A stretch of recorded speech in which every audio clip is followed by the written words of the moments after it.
ॐ अज्ञानतिमिरान्धस्य ज्ञानाञ्जनशलाकया चक्षुरुन्मिलितं येन तस्मै श्रीगुरुवे नमः। श्रीचैतन्यमनोभीष्टं स्थापितं येन भूतले स्वयं कदा मह्यं ददाति सत्पदान्तिकं वन्देऽहं श्रीगुरुः श्रीयुक्तपदकमलं श्रीगुरून् वैष्णवांश्च श्रीरूपं साग्रजातं स रघुनाथं तं सावधेतं सावधूतं परिजनसहितं कृष्णचैतन्यदेवं श्री राधा कृष्ण पादान स गलिधर श्री विशाखा विंदाश्य हे कृष्ण करुणा सिंधो दीन बंधो जगतपते गोपेश गोपेशकांत राधा कांत नमस्तुते तप्त कांचन गौरांगी राधे वृंदावनेश्वरी विश्वानुसुते देवी प्रणमामि हरिप्रिये वाञ्छाकल्पतरुभ्यश्च कृपा सिन्धुवदेव च पतितानां पावनेभ्यो वैष्णवेभ्यो नमो नमः। जय श्री कृष्ण चैतन्य प्रभु नित्यानंद श्री अद्वैत गदाधर श्रीवासादि गौर भक्तवृंद हरे कृष्णा कृष्णा कृष्णा हरे हरे हरे राम राम राम हरे हरे। नमः ओं विष्णुपदाय कृष्णपृष्ठाय भूतले श्रीमद् भक्तिवेदांत स्वामिनिति नामिने नमस्ते सारस्वती देवी गौरवाणी प्रचारिणे निर्विशेष शून्यवादी पाश्चात्य देशितारिणे।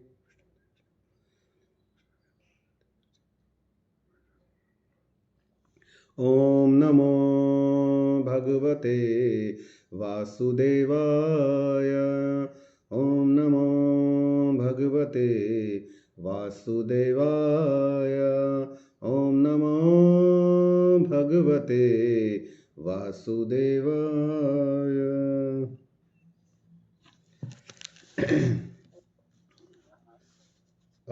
आत्म साक्षात्कार का विज्ञान, जो कि पाठ संख्या 12 है। इसका पेज संख्या 117 है, मतलब 117 है। और इसमें प्रभुपाद जी एक लेटर का उत्तर दे रहे हैं, जो कि जेफ स्टोल ने लिखा। और उन्होंने प्रभुपाद जी के एक लेख को, जो कि अखबार में भी हुआ, और उन्होंने इनको भी वो पत्र भेजा था। तो उसमें ये बता रहे हैं, स्टोल बोल रहे हैं कि आपका जो कृष्ण भावनामृत धर्म है, जो कृष्ण का जो धर्म आप बोल रहे हैं, वो इतना प्राचीन तो है, मगर वो बोलते हैं कि वो वेदों से प्राचीन नहीं है। और वो बोलते हैं कि हर समय में डांस करते रहना ठीक है, अच्छा लगता है, लेकिन हमें मतलब ठीक है, मुझे लगता है अच्छा, मगर इतना नहीं लगता कि आपका जब मन किया तब आप लोगों ने डांस करना शुरू कर दिया। तो इसके उसमें प्रभुपाद जी, ये पत्र लिखा गया जेएफ स्टोल ने प्रभुपाद को 23 जनवरी 1970 को। और प्रभुपाद जी को शायद इतना दिन तो लग ही गए होंगे। जैसे ही ये पत्र मिला, शायद तभी उन्होंने उसका रिप्लाई करना उचित समझा। और ये पत्र थोड़ा लंबा है, अगर आप इसे देखेंगे तो। और इन 2-3 पेजों में प्रभुपाद जी ने उसको पूरा करने की कोशिश की। 30 जनवरी 1970। तो प्रिय प्रोफेसर स्टॉल, मैं आपके 23 जनवरी 1970 के कृपा पत्र के लिए अनेक धन्यवाद देता हूं। अपने पत्र के अंतिम परिच्छेद में आपने वर्णन किया है कि आप हरे कृष्ण मंत्र के कीर्तन से उत्तेजित नहीं होते, जबकि कुछ लोग उत्तेजित हो जाते हैं, वरन आप उसे पसंद करते हैं। तो यहाँ पर उत्तेजित हो जाने का मतलब ये नहीं है कि हम लोग कुछ हाथ में लेकर के और मार पिटाई के लिए दौड़ पड़े, क्योंकि उत्तेजना का मतलब ये है कि यहाँ पर कोई चीज़ बिल्कुल शांत है, उसमें अनुचित ख्याल आ रहे हैं, उल्टे उसमें उसके दिमाग में थॉट आ रहे हैं। लेकिन जब वो कीर्तन के उसमें आता है, तो उसकी आत्मा प्रफुल्लित होती है, और उसकी आत्मा प्रफुल्लित होती है तो उसका भी मन करता है कि वो भगवान के कीर्तन पे नृत्य करे, ना कि डिस्को में जाकर के या डिस्को के गाने या भौतिक गानों पे वो नृत्य करें। तो यहाँ पर उत्तेजन, और वो ये भी बोल रहे हैं कि आप इतने उत्तेजित नहीं होते, मतलब शांत आप इंजॉय करते हैं, आप बैठ के ही उसको इंजॉय करते हैं।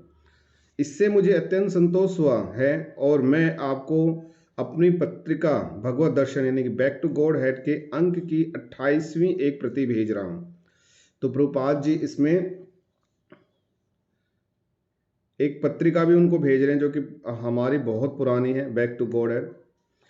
इसमें आप देखेंगे कि विद्यार्थियों ने ओहितो स्टेट विश्वविद्यालय के एक पाठ्यक्रम में इस कृष्ण मंत्र हरे कृष्ण मंत्र के कीर्तन को कितना पसंद किया था। यद्यपि वे सभी विद्यार्थी इस कीर्तन के पंथ में नए थे, हालांकि वो न्यू थे, लेकिन फिर भी ओहितो स्टेट विश्वविद्यालय के बच्चों ने उसको बहुत ज़्यादा, विद्यार्थियों ने पसंद किया, उसको एंजॉय किया।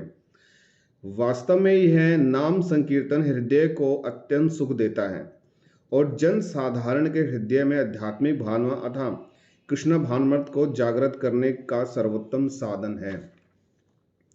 तो वो ये बता रहे हैं कि यहाँ पर जो स्टूडेंट्स हैं, आप तो बहुत ज़्यादा वेल एजुकेटेड हो और उस कॉलेज में स्वयं पढ़ाते हो, लेकिन एक दूसरे कॉलेज के जो लड़के हैं, विद्यार्थी हैं, उन्होंने उसको इतना ज़्यादा पसंद किया और उनको उसको करने में भी बहुत अच्छा लगा और उसके एक्सप्रेशन और उनकी जो फीलिंग थी वो बैक टू गॉड हेड की पुस्तिका में लिखी हुई हैं। तो वो एक प्रति उनको भेजा उन्होंने। ये आध्यात्मिक, जैसे कि हम देखते हैं कि कल जब हम गए थे गौर पूर्णिमा के फेस्टिवल में, तो वहाँ पर इससे पहले, मतलब कल से पहले हमने देखा कि कोई भी सन्यासी जो थे ज़्यादातर वही एंकरिंग करते थे, मतलब स्टेज को रिप्रेजेंट करते थे वो लोग, कोई ना कोई। लेकिन पिछली बार एक यूथ ने, जो कि कॉलेज गोइंग स्टूडेंट है, उसने एंकरिंग की और बहुत ही सुंदर और अच्छी एंकरिंग की। जब शुरू में वो आए तो सभी को ये लग रहा था कि आज तो अमोघ लीला प्रभु नहीं है, या आज रविलोचन प्रभु जी नहीं है, या कोई आज सीनियर डिवोटी नहीं है। लेकिन उस भक्त ने इतना अच्छा प्रेजेंटेशन दिया, बहुत अच्छा दिया, और उनकी बातों से भी लगता है कि वो तो हमसे भी ज़्यादा जानता है इस एज में भी। तो पढ़ाई के साथ साथ वो इन चीज़ों को भी साथ में लेके चल रहे हैं और इस चीज़ का हमारे टेम्पल ने एग्जाम्पल सेट किया कि जो यूथ आ रहे हैं वो यूथ भी उस प्रभु जी को देख करके समझ सके या देख सके कि हाँ, ये ऐसा भी संभव हो सकता है। तो प्रभुपाद जी ने इसी के संदर्भ में उनको एक एग्जाम्पल भी दिया। यह आध्यात्मिक साक्षात्कार की सर्वाधिक सरल विधि है और वेदों में इसका अनुमोदन है। यह आध्यात्मिक साक्षात्कार की सरलतम विधि है और वेदों में इसके बारे में बताया भी गया है। ये सरल विधि क्यों है, ये हम सभी जानते हैं। सरल विधि इसलिए है कि हमें कोई एक पर्टिकुलर चीज़ नहीं है कि इसी समय पर उठना और इसी समय पर हमें बैठ करके पूजा करनी है और इसी समय पर हमें उठना है और हमें कहाँ ध्यान लगाना है और हमें कितना अध्ययन करना है, हमें ये करना है, हमें वो करना है, हमें पानी में ये मिलाना है, चावल मिलाने हैं, या रंग मिलाना है, या फूल मिलाने हैं। तो ऐसा कुछ नहीं है। तो यहाँ पर ये बिल्कुल सरल विधि है। बृहनादि पुराण में यह स्पष्ट कहा गया है कि केवल हरि यानी कि कृष्ण का नाम ही लोगों को भौतिक अस्तित्व की समस्याओं से बचा सकता है। तो यहाँ प्रभुपाद जी इस बात को बिल्कुल क्लियरली बोल रहे हैं कि हम किसी भी भगवान की शरण में क्यों ना चले जाएं, लेकिन अंतिम, क्योंकि हमने गीता में भी इसके बारे में अध्ययन किया है कि अगर हम किसी देवता की पूजा करते हैं, किसी भी देवी देवता की पूजा करते हैं और वो हमसे प्रसन्न होते हैं, तो कुछ भी अगर देंगे हमें तो सबसे पहले भगवान की परमिशन लेंगे। भगवान श्री कृष्ण की परमिशन के बाद ही हमें वो कुछ मिल पाएगा। तो यहाँ पर प्रभुपाद जी साफ और स्पष्ट बोल रहे हैं कि भौतिक अस्तित्व की समस्याओं से बचा जा सकता है। इसके अतिरिक्त कलयुग में और कोई विकल्प नहीं है, कोई विकल्प नहीं है और कोई विकल्प नहीं है। तो यहाँ पर तीन बार प्रभु जी ने बोलकर इस चीज, प्रभुपाद जी ने इसको बोल करके इसको और भी ज्यादा कंसोलिडेटेड किया है, मतलब इसको और भी ज्यादा पुख्ता किया है, पक्का किया है। आगे यहाँ तक किसी भक्तों को ये है तो बताइए, कुछ ऐसा चीज हो जिसको हम डिस्कस कर सकें या बात कर सकें उसके बारे में, या किसी भी भक्त का कोई अपना व्यू हो और वो शेयरिंग करना चाहे।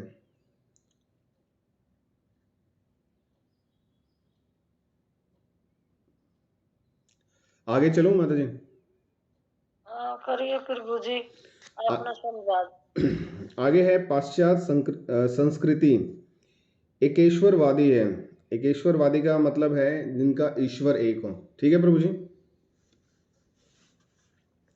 परंतु पश्चिमी देशों के लोग भारतीय मनोधर्म निराकारवादी के पक्ष द्वारा मार्ग भ्रष्ट किए जा रहे हैं। मार्ग भ्रष्ट किए जा रहे हैं क्या है? मनोधर्म यानी कि निराकारवादी, जिसका कोई आकार ना हो, जैसे कि हम बोलते हैं ब्रह्म में ही है। इसके बारे में हम पहले भी काफ़ी डिस्कस कर चुके हैं। निकारवादी का मतलब ये हुआ कि जिसका आकार नहीं, मतलब हम एक होता है सकारवादी, जिसमें सकार यानी कि भगवान की डिटीज की हम विग्रह की पूजा करते हैं, एक रूप देखते हैं उसमें। और यहाँ पे निरकारवादी के हमें मालूम ही नहीं है कि हम कहाँ चले जा रहे हैं, हम कहाँ चले जा रहे हैं। एक पर्टिकुलर डायरेक्शन दे रहा है कि हमें यहाँ पर जाना है, रोशनी दिख रही है तो हम उस साइड में जा रहे हैं। एक तरफ हमें बता तो दिया गया यहाँ पर जाना है, लेकिन कुछ दिख नहीं रहा है। पश्चिम का युवा वर्ग हतोत्साहित है क्योंकि उसे एकेश्वरवाद के विषय में उद्यम के साथ शिक्षा नहीं दी जाती। यहाँ पर ये बोल रहे हैं कि पश्चिम देश का जो युवा है वो बहुत ज़्यादा परेशान है, क्योंकि वो अगर ईश्वर के बारे में जानना भी चाह रहा है तो उसको सही नहीं बताया जा रहा है। उद्यम का मतलब होता है मेहनत के साथ, यानी कि उनको कुछ भी टाइम नहीं दिया जा रहा है इस चीज़ के लिए, उनके ऊपर कोई टाइम डिवोशन नहीं किया जा रहा है। वे शिक्षा देने और समझने की इस विधि से संतुष्ट नहीं है, वो कन्विंस नहीं है जो उनको शिक्षा दी जा रही है। इसीलिए हमने देखा कि अमेरिका के अंदर इतने ज़्यादा लोग नशे की उसमें आ गए हैं, और आज का युवा भी नशे के इस दौर से जा रहा है। उसका रीज़न ये है कि वहाँ तक हम लोग पहुँच नहीं पाए हैं, उन लोगों तक हम पहुँच नहीं पाए हैं, और अगर हम उन तक पहुँचेंगे तो शायद उनकी समस्याओं का हल होगा। आजकल के यूथ में तीन चीज़ों का, जब वो यूथ की उस स्टेज में आता है, तीन चीज़ों को ज़्यादा फेस करता है। एक एडिशनल हो गई है। पहली क्या है? उसका अपोजिट लव में पढ़ना, अपोजिट सेक्स की लव में पढ़ना। दूसरा क्या है? उसकी बेइज्जती ना होना। और थर्ड अब आ गया है उससे नशा हो जाना। ये तीन एडिक्शन अब यूथ के अंदर तीसरा डल चुका है,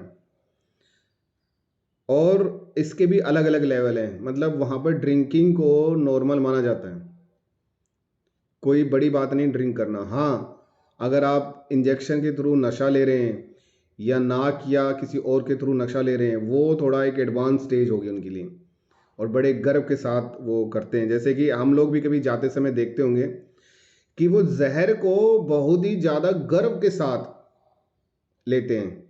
जैसे आता नहीं है वो राज दरबार या कुछ ऐसे करते हैं, उसके अंदर एक राज दरबार जो सुपारी होती है वो हानिकारक नहीं होती, लेकिन एक छोटी सी एक पुड़िया और आती है, वो उसमें ऐसे ऐसे मिलाएंगे और बड़े स्टाइल से उसको लेंगे, जैसे पता नहीं वो क्या ही ले रहे हैं, और वो अपनी मौत को धीरे धीरे धीरे आमंत्रित कर रहे हैं इस चीज़ के लिए। तो आगे पढ़ते हैं। कृष्णा भावनामृत अभियान उनके लिए एक वरदान है, क्योंकि उनको प्रमाणिक वैदिक पद्धति के अंतर्गत पश्चात एकेश्वर को समझने का वास्तव में प्रशिक्षण दिया जाता है। तो उनके लिए विज्ञान क्यों है? क्योंकि जब कोई भी एजुकेटेड बन जाता है या वो पढ़ाई करता है तो उसकी सोचने की और देखने की दृष्टि अलग बन जाती है। उसको इस दृष्टि से पढ़ाया जाता है कि वो हर चीज़ में, हर तर्क में विज्ञान या तथ्य को ढूंढता है कि ऐसा क्यों है, क्या लॉजिक क्या है इसमें, क्या रीज़न क्या है इसमें। तो अगर हम अपने सनातन धर्म को देखेंगे, कोई भी मुझे नहीं लगता कि एक ऐसी भी चीज़ हो जो एक्स्ट्रा जोड़ दी गई हो। हर चीज़ जो हमारी संस्कृति में आती है वो हर चीज़ इस चीज़ का प्रमाण है। अगर हम देखें कि एक क्वेश्चन पूछा गया है कि एक माता जी ने क्वेश्चन पूछा कि प्रभु जी, ये जो शादी कर लेती हैं ये स्त्रियां पायल क्यों पहनती हैं, क्या ज़रूरत है उन्हें पायल पहनने की, उससे पहले तो नहीं पहनती।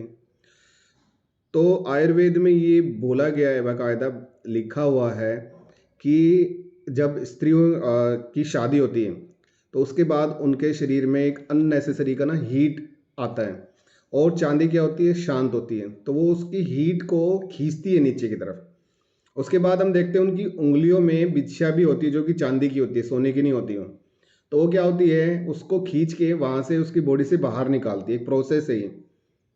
तो इससे उनका जो शरीर का टेम्परेचर है वो बना रहता है। तो इसीलिए ये चीज़ पहनना ज़रूरी होता है। अदरवाइज शादी से पहले नहीं बोलते कि पहनना है। तो हम केवल सैद्धांतिक चर्चा ही नहीं करते, वरन हम वैदिक नियमों की प्रक्रियाओं द्वारा शिक्षा भी ग्रहण करते हैं। तो यहाँ पर न केवल सांस्कृतिक चर्चा की जाती है, बल्कि उन नियमों के द्वारा हम शिक्षा भी ग्रहण करते हैं कि ये नियम क्यों हैं, क्या तर्क है इसके पीछे। आगे कोई अगर ऐड करना, सीमा माता जी। हरे कृष्णा प्रभु जी। हाँ जी माता जी बोलिए।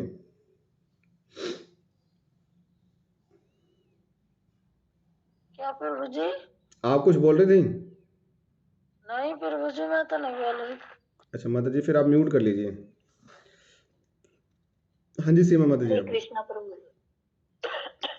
प्रभु जी, वैसे तो आपने सब कुछ बता ही दिया, इसमें आपने तो इतने अच्छे से समझा दिया कि हम तो समझा भी नहीं पाते। तो जैसे आपने बताया कि जो युवा पीढ़ी है वो बहुत ज्यादा परेशान है, क्योंकि जैसे अब हम हरे कृष्ण में जब जुड़े हैं तो उसमें जो है एकदम से जो अंदर की शांति ना प्रभु जी वो मिलती है। जैसे इसमें भक्ति में जुड़ते, लेकिन उनके जो जो पश्चिम देश है, तो जो उनके जो धर्म है, जैसे उसमें जैसे हम पहले अच्छे से पूजा पाठ करते थे, अपने इसमें देखते हैं कि हम भगवान श्री कृष्ण को नहीं मानते थे, तो उसमें भी जैसे हम करते थे, अपने जो जला दी ये सब कर दिया करते थे, जैसे फॉर्मेलिटी होती है वैसे करते थे। लेकिन अब जो है करते हैं तो जैसे हम मंत्र भी पढ़ते हैं तो उसका भी सोचते हैं कि उसका अर्थ हमें अच्छे से याद हो। जैसे कि बोलते हैं ना कि जब आरती गाते तो आरती का साथ साथ हमें जो है उसका अर्थ भी पता होना चाहिए, कि जिससे हमें वो भाव प्रकट हो। और जब तक भाव नहीं होगा तो अंदर की शांति नहीं मिलेगी। और हमारे जो है इसमें जो हरे कृष्ण आंदोलन है इसमें यही है, इसीलिए इससे ज्यादा आकर्षित होते हैं, क्योंकि जो एक बार हरे कृष्ण में जैसे डांस करते, कोई नया भी जाता वो भी इतने अच्छे से कीर्तन देख के ही सही, भले ही वो देख के भी अगर ऐसे कर दिए नाचे चलो मैं भी नाचता हूँ, तो फिर भी वो इतने अंदर से खुश होके नाचता है, तो बिल्कुल नया ही क्यों ना हो। तो जो अंदर की शांति है ना प्रभु जी इसमें यही मिलती है। और जो दूसरे है जो निराकार, और इसमें बताया कि मनोधर्म से निराकारवाद द्वारा भ्रष्ट किए जा रहे हैं। तो जो पश्चिम देश है उसमें क्या, जो वो भगवान जैसे ज्यादातर क्रिश्चियन ही है वहाँ पे, तो वो क्या करते हैं कि जैसे हमारे साकार भगवान का जो साकार स्वरूप है उसको नहीं मानते, वो निराकार स्वरूप को ही मानते कि भाई पर भगवान जो है ज्योति है उसी में हमें विलीन हुआ है जो प्रकाश है। लेकिन जो उसमें कोई उनको आनंद भी नहीं मिलेगा। अब हमें ही कोई बोले बस आंख बंद करके बैठे, तो वैसे ही हम माला करते तब भी जिसमें हम भगवान के विग्रह होते जपा करे तब भी नींद आती, तो उनको तो आंखें वैसे भी सोते ही रहते होंगे वो तो वो आनंद कहाँ से आएगा। जब हम जैसे ये बोलते ना कि आंखें खोल के भगवान के मंदिर में बैठ के हमें जो है जपा करना चाहिए, भगवान के विग्रह को हम देखते रहे, प्रभु पाद को देखते रहे, और भाई इतने तब जो है वो, और तब जब वो भक्ति में जुड़े, हमसे जुड़े, जैसे हरे कृष्णा से जुड़े हैं, तो उनको वो खुशी और जो आनंद है वो उनको इसमें हरे कृष्ण में आने के बाद प्राप्त हुआ है। और तो प्रभु जी बस नहीं। हरे कृष्णा माता जी, थैंक यू सो मच।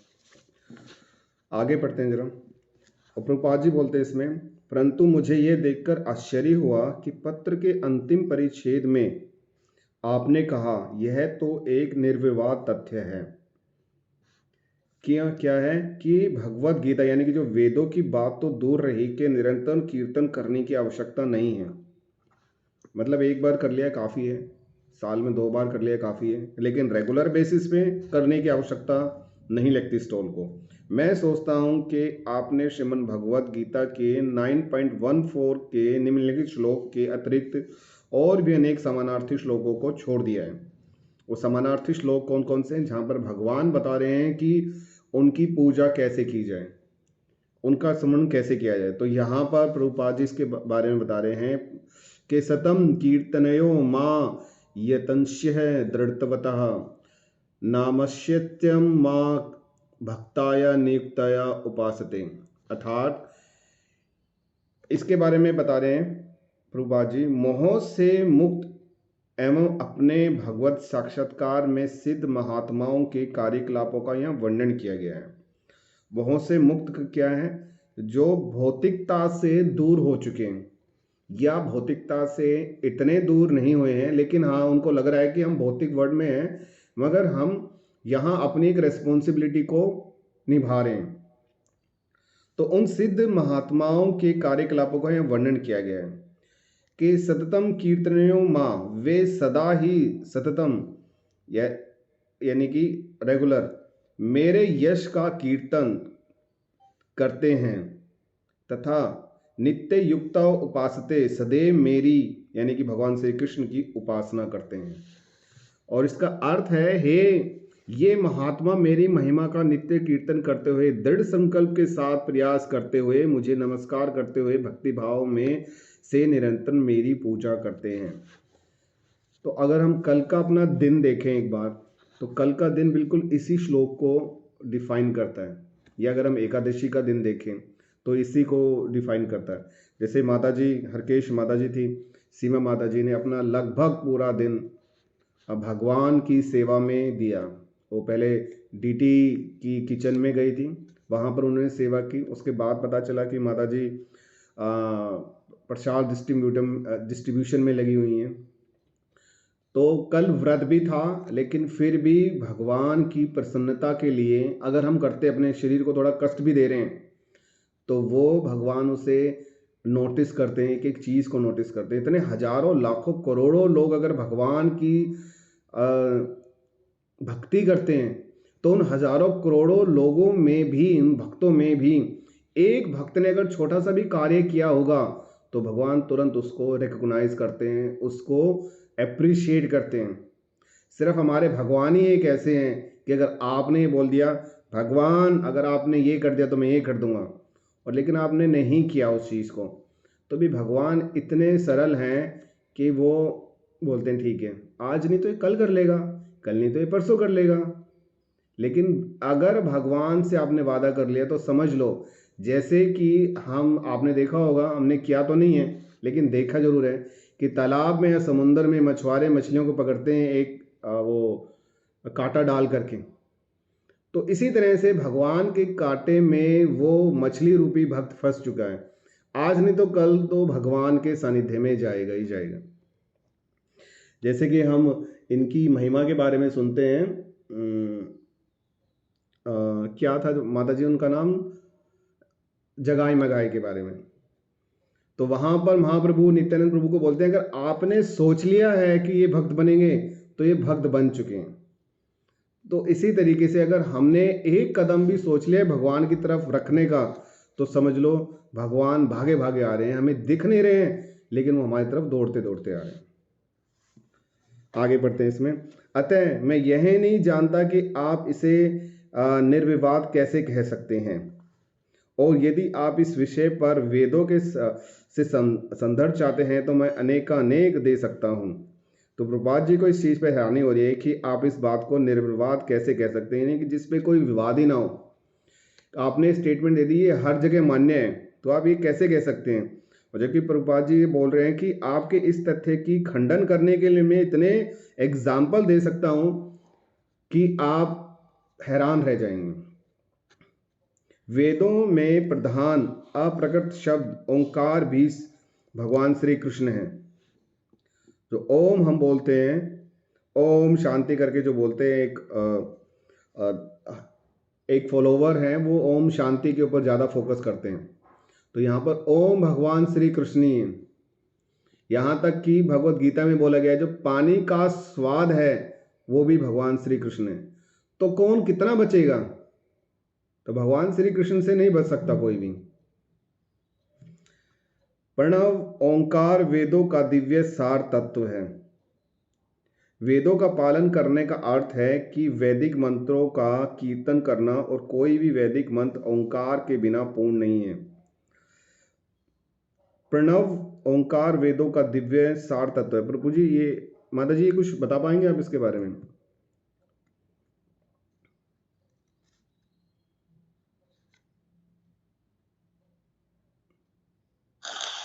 ये ध्वनि तो कहते होंगे प्रभु जी, प्रणव जो ना, प्रणव जो मंत्र है, प्रणव को बोलते, प्रणव का मतलब यहाँ ध्वनि या मंत्र होगा। तो वेदों का पालन करने का अर्थ है कि, थैंक यू प्रभु जी, वेदों का पालन करने का अर्थ है कि वैदिक मंत्रों का कीर्तन करना, और कोई भी वैदिक मंत्र ओंकार के बिना पूर्ण नहीं होता।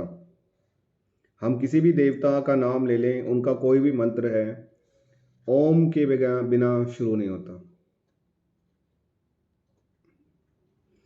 मांडुक्य उपनिषद में ओंकार को परम ईश्वर भगवान का सर्वाधिक शुभ शब्द प्रतिनिधि कहा गया है। प्रतिनिधि शब्द का मतलब है जहाँ पर हर जगह इसका यूज़ हो। जैसे कई ऐसे समुदाय हैं, ऐसी कम्युनिटीज़ हैं जहाँ पर आपके पिता का और आपके दादा का नाम आपके नाम के साथ ऐड होता है। एटलीस्ट 2 पीढ़ियाँ आपके ऊपर की आपके नाम के साथ में इंक्लूड होती हैं, फिर आपका नाम आता है। लेकिन यहाँ पर ओंकार शब्द यानी कि हर भगवान के नाम के आगे, उनके मंत्र के आगे भगवान का ओंकार शब्द जुड़ता है, जो कि भगवान श्री कृष्ण ही है। इसे पुनः अथर्ववेद में भी प्रमाणित किया गया है। तो ये जो वेदों के बारे में बोल रहे हैं कि वेद से ज़्यादा कुछ पुराण नहीं है, तो प्रभुपाद जी यहाँ पर वेद के बारे में बोलते हैं कि अथर्ववेद में भी इसके बारे में बताया गया है। ओंकार परम ईश्वर भगवान का शब्द ध्वनि प्रतिनिधि है और इसलिए वेदों का प्रधान शब्द है, क्योंकि हर जगह ये आता है। यहाँ तक कि योग में भी अगर हम प्राणायाम में बैठ करके ओम उच्चारण करवाया जाता है, और जो ओम जो उच्चारण हम करते हैं ध्यान लगा करके, तो वो ओम की ध्वनि हमारी बॉडी के अंदर ऐसे घुसती है जैसे खाली कमरे के अंदर किसी ने कुछ आवाज़ निकाली हो।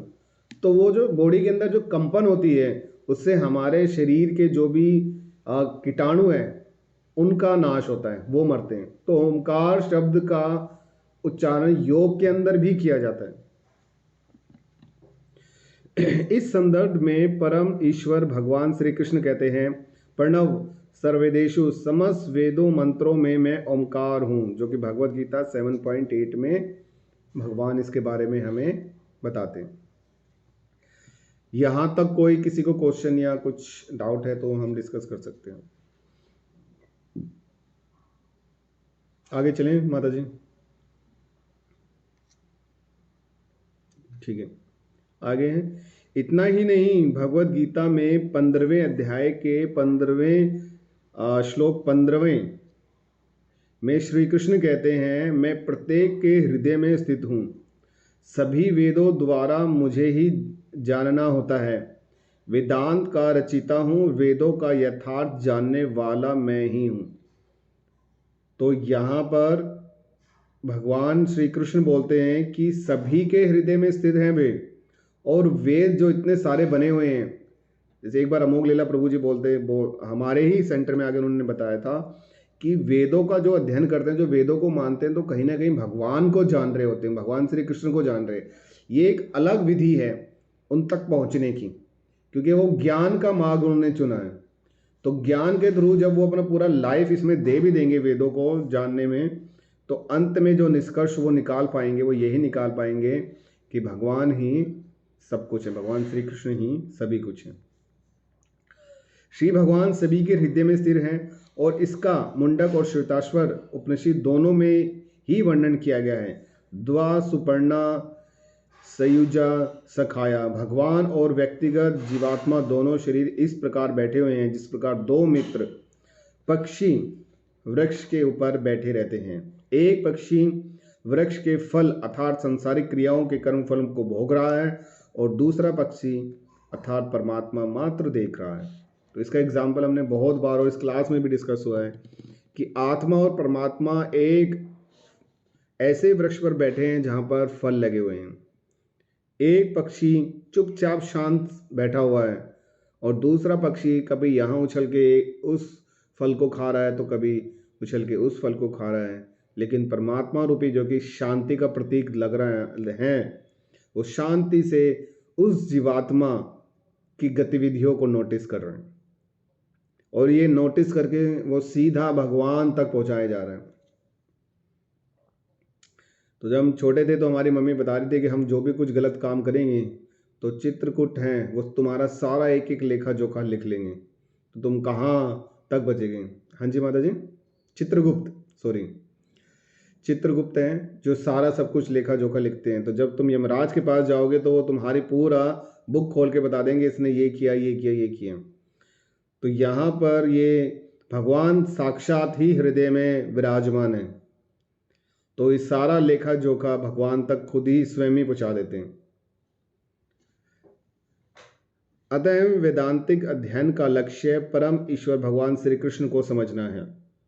श्रीमद् भगवद गीता के 8वें अध्याय के श्लोक 13 में इस विषय पर बल दिया गया है, जहां कहा गया है कि योग विधि द्वारा अंततः पावन अक्षर ओम का उच्चारण करते हुए मनुष्य भगवान के परम धाम को प्राप्त करता है।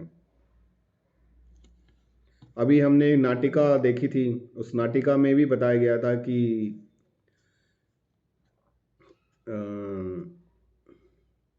हरिदास ठाकुर महाराज जो थे, उनको जब कोड़े लग रहे थे तो उन कोड़े मारने वालों ने उनसे प्रार्थना की अगर आप नहीं मरे तो वो हमें मार देगा।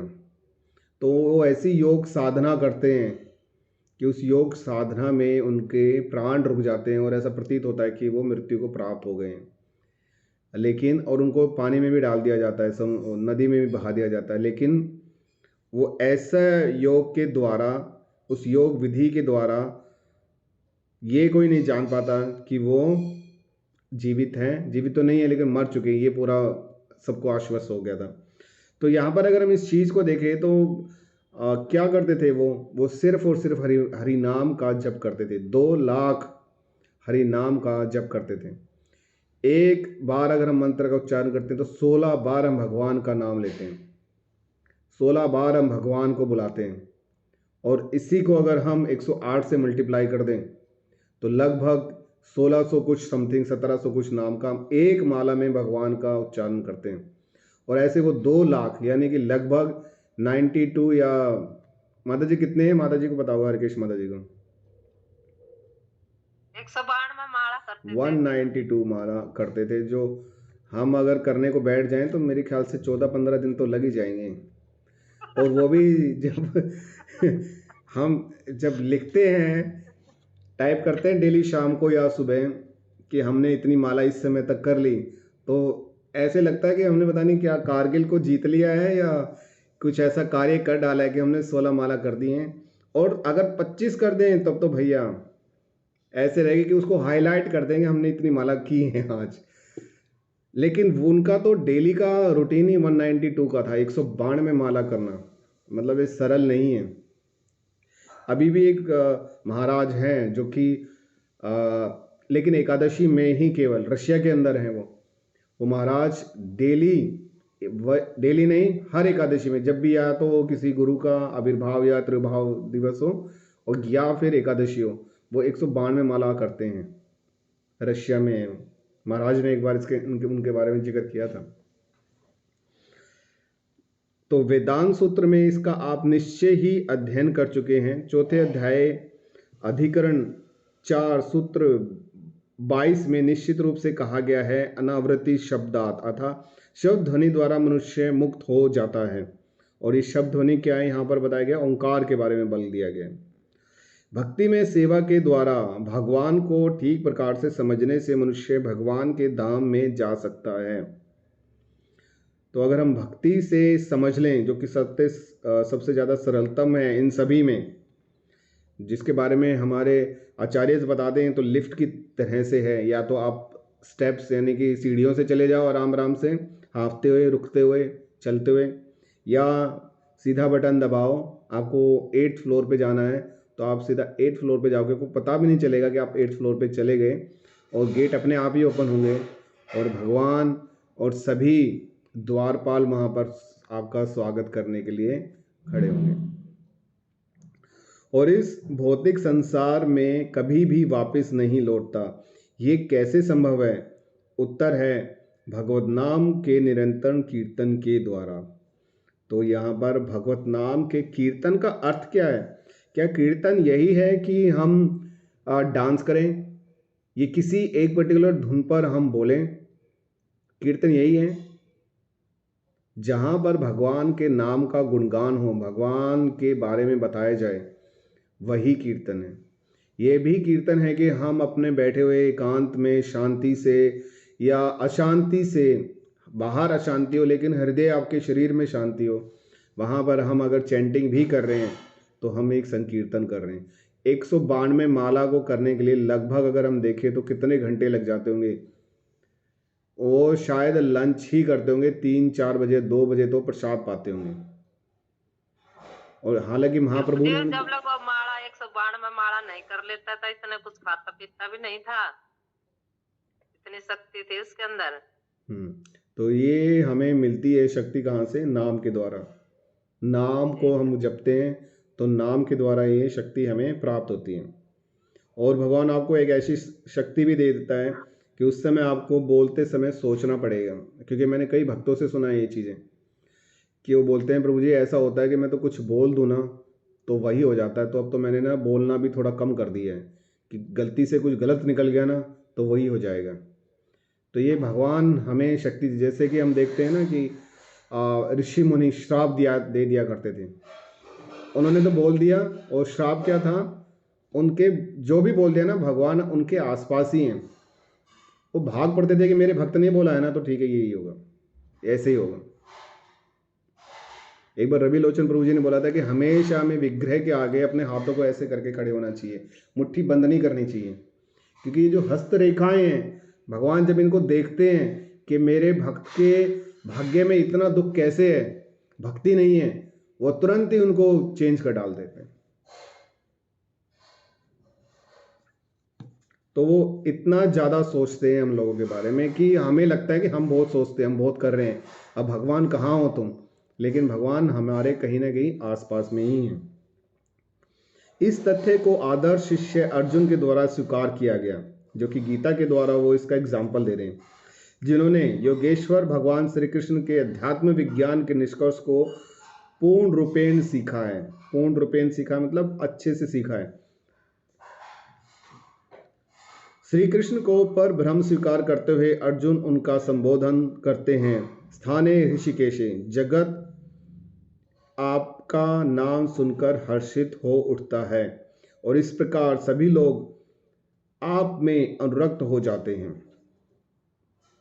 ये एक बिल्कुल बहुत ही अच्छी लाइन लिखी है यहाँ पर, जगत आपका नाम सुनकर हर्षित हो जाता है और इस प्रकार सभी लोग आप में अनुरक्त हो जाते हैं। ये बिल्कुल वैसे है जैसे एक माता है और उनका लड़का एक भीड़ के अंदर या उनका पुत्र पुत्री भीड़ के अंदर गुम हो गया, उनको पता चल गया है कि वो गुम हो गया है और वो भाग रही है, दौड़ रही है, पागलों की तरह से ढूंढने की कोशिश कर रही है, और जैसे ही उनको वो मिलता है तो उससे ज़्यादा कीमती चीज़ उस समय या हमेशा ही उस माँ के लिए कुछ भी नहीं है। वो जो तड़प के साथ अपने बच्चे को हृदय से लगाती है, आलिंगन उसका करती है, तो वो सारी संसारिक चीज़ों से उस समय दूर होती है, सिर्फ उसका ध्यान उस पुत्र या पुत्री में होता है, उस संतान में होता है। ठीक इसी प्रकार से भगवान का नाम करते हुए हमें इन भौतिक चीज़ों से अनुरक्ति होनी शुरू हो जाती है, क्योंकि हमेशा अच्छी चीज़ की तरफ ही मनुष्य जाकर के रुकता है, गलत चीज़ों की तरफ जाकर वो बेचैन ही रहता है। लेकिन ठहराव कहाँ आता है? जब उसे सबसे सर्वोत्तम वस्तु मिल जाए, वहाँ पर आकर के उसे खुशी मिलती है। और वो सर्वोत्तम वस्तु क्या है? ये भगवान है, ये भौतिक चीज़ें। इसलिए हम लोग इन भौतिक चीज़ों से अनुरक्त हो जाते हैं। एक वर्ड है जो कि बोला जाता है अटैचमेंट एंड डिटैचमेंट। अटैचमेंट का मतलब होता है कि हमारा अनुरक्ति कहाँ पर है, और डिटैचमेंट का मतलब होता है अनुरक्ति, यानी कि हमें भगवान में अटैचमेंट रखना है और भौतिक संसार में डिटैचमेंट रखना है। भक्तों में हमें अटैचमेंट रखना है और भौतिक संसारिक लोगों के साथ में हमें डिटैचमेंट रखना है। यह कीर्तन की विधि ही, आगे बोलते हैं प्रभुपाद जी, यह कीर्तन की विधि ही परम सत्य भगवान के संपर्क स्थापित करने के प्रत्येक साधन के रूप में प्रमाणित किया गया है। तो भगवान के कीर्तन की विधि को भगवान से संपर्क स्थापित करने के लिए प्रत्यक्ष रूप में प्रमाणित किया गया है। और चैतन्य महाप्रभु इस कीर्तन को सबसे ज़्यादा लेके आए थे। कीर्तन के अलग अलग रूप थे, लेकिन यहाँ पर जो कीर्तन का रूप है वो ज़्यादातर यूज समझते हैं कीर्तन का रूप में कि जो हम लोग मृदंग इत्यादि के साथ में जो कीर्तन करते हैं। तो कृष्णा नाम के कीर्तन द्वारा आत्मा अपने मूल निवास भगवत धाम को लौट जाने के लिए परम पुरुष श्री कृष्ण द्वारा आकर्षित कर लिया गया है। जाने के लिए परम पुरुष श्री कृष्ण द्वारा आकर्षित कर लिया गया है। तो यहाँ पर कीर्तन के द्वारा आत्मा को उसके मूल स्थान पर पहुंचाने के लिए भगवान श्री कृष्ण द्वारा आकर्षित कर लिया गया है। तो आत्मा ठीक इसी तरीके से है, जैसे हम कोई भी चीज़ कहीं पर अगर भेजते हैं तो भेजने का एक साधन होता है। जैसे कि लेटर जाएगा तो लेटर हवा में उड़ के नहीं जाएगा, वो लेटर जाएगा या तो किसी वैन में या रेल के थ्रू या एरोप्लेन के थ्रू, कहीं ना कहीं से वो होकर के उसे गुजरना होगा।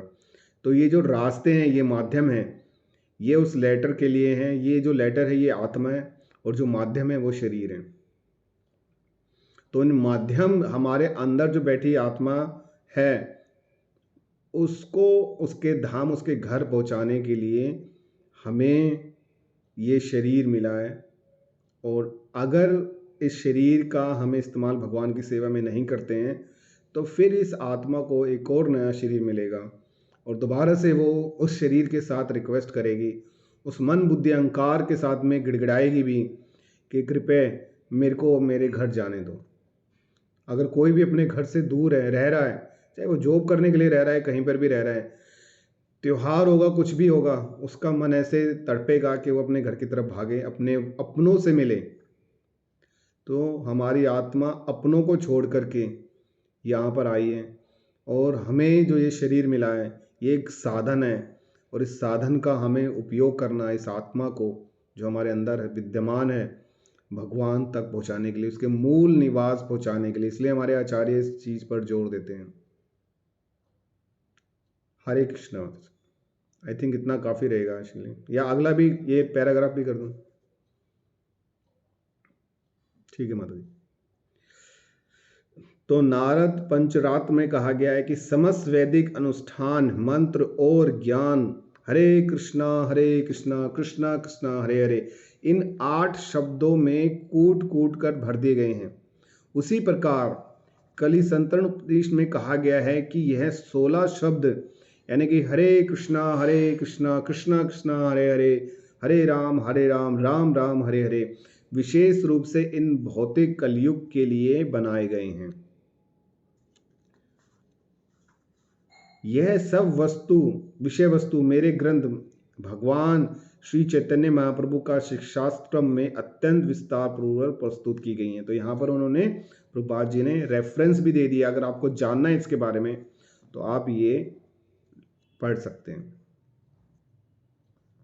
अतः कीर्तन की विधि न केवल जीवन की व्यवहारिक सिद्धि प्राप्त करने की दिव्य पद्धति है, वरन एक प्रमाणिक वैदिक सिद्धांत भी है, जिसका महानतम वैदिक विद्वान एवं भक्त भगवान श्री चैतन्य, जिन्हें हम लोग कृष्ण का अवतार स्वीकार करते हैं, द्वारा उद्घाटन किया गया है और उनके प्रमाणिक पदचिन्हों का अनुसरण कर रहे हैं। यानी कि चैतन्य महाप्रभु ने उनको ही बनाया और हम लोगों तक पहुंचाया, और उनमें इतनी शक्ति थी कि वो इस मंत्र को, जो कि वैकुंठ का मंत्र है, उसको पृथ्वी लोक पर दिया जा रहा है। ये बिल्कुल वैसे ही है जैसे कि अगर हम वैकुंठ से एक कल्प वृक्ष को ला करके यहाँ पर स्थापित कर दें और सबको पता चल जाए भैया ये कल्प वृक्ष है, तो यहाँ पर आप जो भी कुछ इच्छा करोगे आपकी पूरी होगी। तो आप विश्वास नहीं कर सकते कि कितने लोग वहाँ पर सम्मिलित हो जाएंगे। इतनी ज़्यादा विशेष लेने के लिए लोग वहाँ पर दौड़ेंगे इच्छा पूरी करने के लिए, लेकिन भगवान के नाम को जपने के लिए, भगवान के नाम का अनुसरण करने के लिए अभी इतने लोग नहीं आते हैं। हरे कृष्णा।